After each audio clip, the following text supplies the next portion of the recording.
राधे राधे दोस्तों। और बताते हैं कि बूढ़े गिद्ध ने बताया कि बुढ़ापे में औलाद साथ क्यों छोड़ जाती है।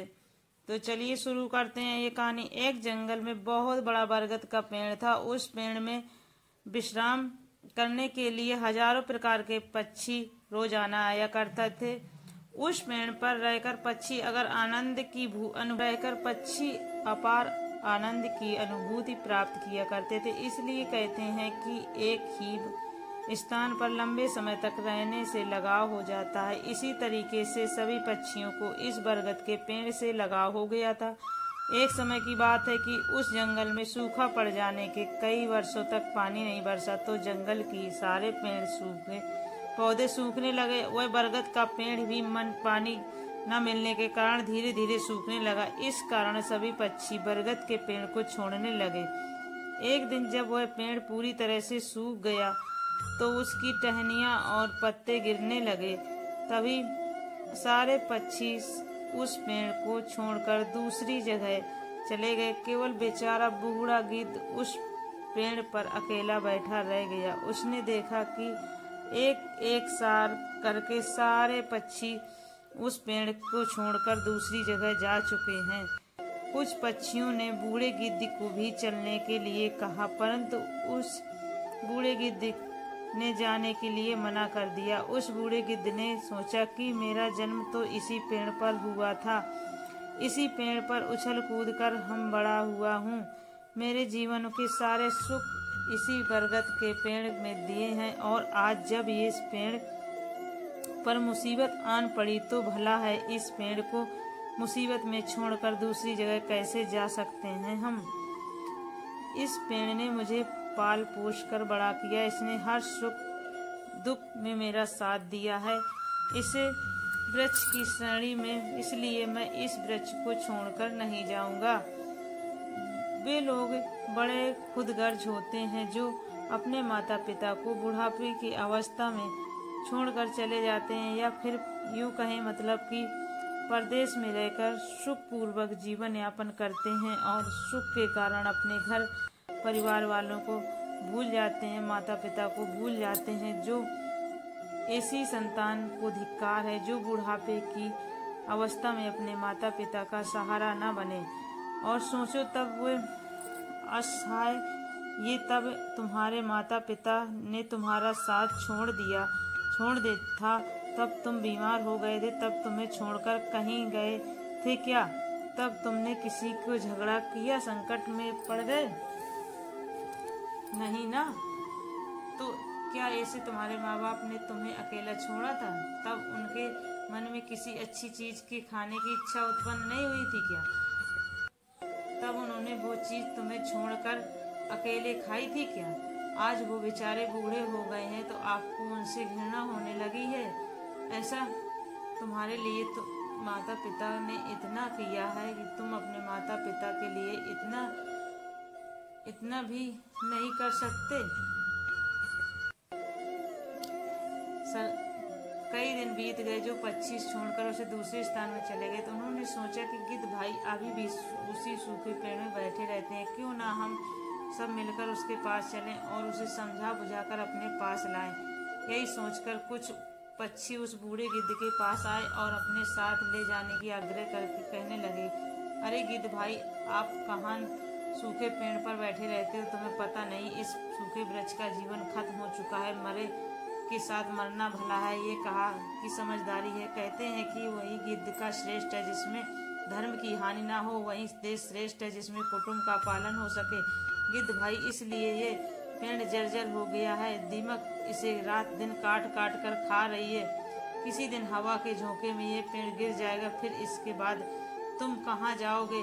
हमारे विद्वान लोग भी कहते हैं शत्रु, कर्जा, बीमारी, अग्नि, इन चारों के समय रहते दबा देना चाहिए तो व्यक्ति इन चारों का समाधान नहीं करता, वो बेमौत मर जाता है। ठीक इसी प्रकार तुम्हें इस पेड़ को छोड़कर किसी खुशहाल स्थान पर निवास करना लेना चाहिए।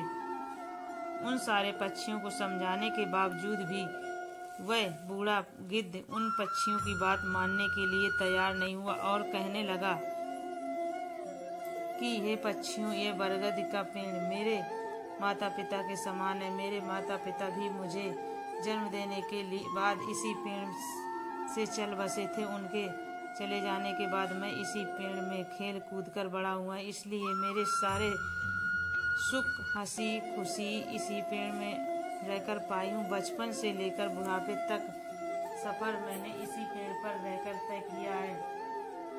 अब ऐसी कठिन परिस्थिति में भला है इस पेड़ को कैसे छोड़कर चला जाऊं। यह मेरी सबसे बड़ी खुदगर्जी होगी। कहते हैं भगत सेवक और संत, जो ये कहता है कि वह आपका हूँ।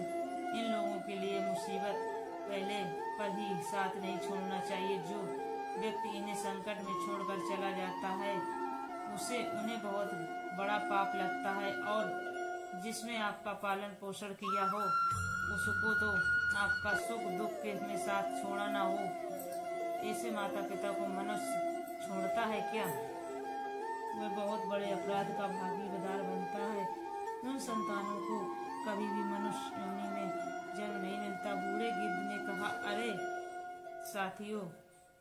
पक्षियों साथियों, मैं अपनी मृत्यु इस पेड़ पर रहकर ही रहूंगा। तुम लोग यहाँ से चले जाओ। तब बूढ़े गिद्ध की बात सुनकर सारे पक्षी निराश होकर चले गए। उनमें से कुछ पक्षी बोलते हैं, इस बूढ़े के गिद्ध के साथ उसकी बुद्धि भी सटी आ गई है, इसलिए इस बूढ़े गिद्ध को समझाना बेकार है। कुछ दिन बाद वह पक्षी बूढ़े गिद्ध को समझाने फिर से आए। उस दिन भी इस बूढ़े गिद्ध ने पेड़ को छोड़ने के लिए मना कर दिया। इस बार सभी पक्षी लौटकर अपने अपने घर नहीं गए, सीधे इंद्र के पास पहुँचे और इंद्र को सारी बात बताई गई थी। भगवान, हम जिस जंगल में रहते हैं वहाँ कई वर्षों से बारिश नहीं हुई। पूरा जंगल बिना बारिश के सूख गया है और पेड़ पौधे भी सूख गए हैं। जंगल में सभी जीव जंतु जंगल को छोड़कर किसी दूसरे स्थान पर चले गए हैं। पर सबसे बड़े दुख की बात तो यह है कि जिस बरगद के पेड़ पर हम सभी रहते थे, उस बरगद के पेड़ पर एक बूढ़ा गिद्ध भी रहता था। हम तो उस बरगद को छोड़कर चले आए, लेकिन वह बूढ़ा गिद्ध उसको छोड़कर नहीं जाना चाहता है। हे भगवान, अब तो वह पेड़ सूख कर जर्जर हो गया है। वह पेड़ कभी भी गिर सकता है, उसका कोई पता नहीं है। हम लोग तो उसे समझाने के लिए गए थे, परंतु वह इस पेड़ को छोड़ने के लिए राजी ही नहीं है।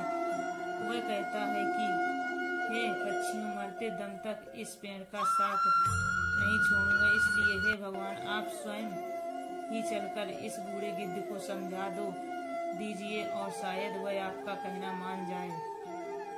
इस प्रकार से पक्षियों के बार बार निवेदन करने से देवराज इंद्र ने उनकी बात स्वीकार कर ली और इंद्रदेव उन पक्षियों के साथ जाकर वन में पहुंचकर इस बूढ़े गिद्ध को समझाने लगते हैं और कहते हैं कि गिद्धराज में देव इंद्र, आपको समझाने आया हूँ। यह पेड़ बहुत ही जर्जर अवस्था में हो गया है। इसकी डालियाँ सूख कर गल गई हैं, चूंकि है इस पर छाया भी नहीं है और क्या भी पत्ता नहीं बचा है, और तुम इस बहुत बूढ़े हो चुके हो। क्योंकि यदि किसी दिन पेड़ गिर गया तो तुम्हारी मृत्यु हो सकती है। इसलिए हे गिद्धराज, तुम इस पेड़ को छोड़कर किसी सुरक्षित स्थान पर चले जाओ।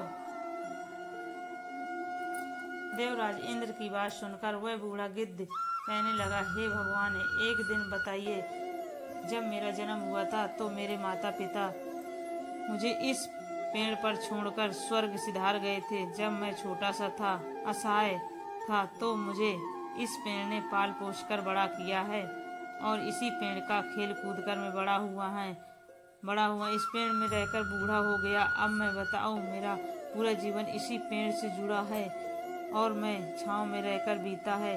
आज जब इस पेड़ पर मुसीबत आ गई तो ऐसी मुसीबत में घड़ी में इसे हम कैसे छोड़ कर चले जाऊं। अक्सर लोग यही करते हैं कि जब गरीबी आने पर बंधु बाधाओं का अपने हितैषियों का साथ छोड़कर चले जाते हैं। बाकी और मतलबी लोगों को तरह नहीं हूँ मरते दम तक, आखिरी सांस तक मेरे माता पिता सम्मान इस पेड़ का साथ निभाऊंगा। बूढ़े गिद्ध और बीज के ऐसा प्रेम देखकर देवराज इंद्र बहुत खुश हुए और कहने लगे, हे, मैं तुम्हें एक वरदान देना चाहता हूँ, बताओ तुम्हें क्या चाहिए। तब गिद्ध ने कहा, हे भगवान, यदि आपको देना है चाहते हो तो मुझे कोई वरदान नहीं चाहिए, बस आप इस बरगद के पेड़ को पहले की तरह हरा भरा कर दो और इसकी आयु बढ़ा दीजिए। मैं तो वैसे ही बूढ़ा हो चुका हूँ, मेरा जीवन तो थोड़े ही दिनों का शेष बचा हुआ है। मेरे बाद हम पेड़ की छाया में सब खुशी से रहने और सबका भला हो जाए तो मुझे बहुत खुशी मिलेगी। गिद्धराज की बात सुनकर देवराजेंद्र ने उस पेड़ को पहले की तरह हरा भरा कर दिया और पूरे जंगल के पक्षी वर्षा कर हरा भरा कर दिया। पूरे जंगल के पक्षी पेड़ पौधे पहले की तरह हरे भरे, चारों तरफ हरियाली ही हरियाली छा गई। जीव जंतु पक्षी जंगल को छोड़कर चले गए थे, वो सभी पक्षी जीव जंतु इस जंगल में फिर से लौट आए और पहले की तरह सभी पक्षी इस बरगद के पेड़ पर रहने लगे। और वो पक्षी आने के लिए बाद में उस बूढ़े गिद्ध की सेवा करने लगे। उसके लिए भोजन पानी सब वही पक्षी लाकर देते थे। इस प्रकार से इस बूढ़े गिद्ध का शेष जीवन व्यतीत हुआ। दोस्तों, इसलिए आपने बुरे वक्त में कभी साथ नहीं छोड़ना चाहिए, खास करके जिसने आपको जन्म दिया हो और जिसने आपको पाला पोसा हो, बड़ा किया हो, आपके जीवनदाता हैं।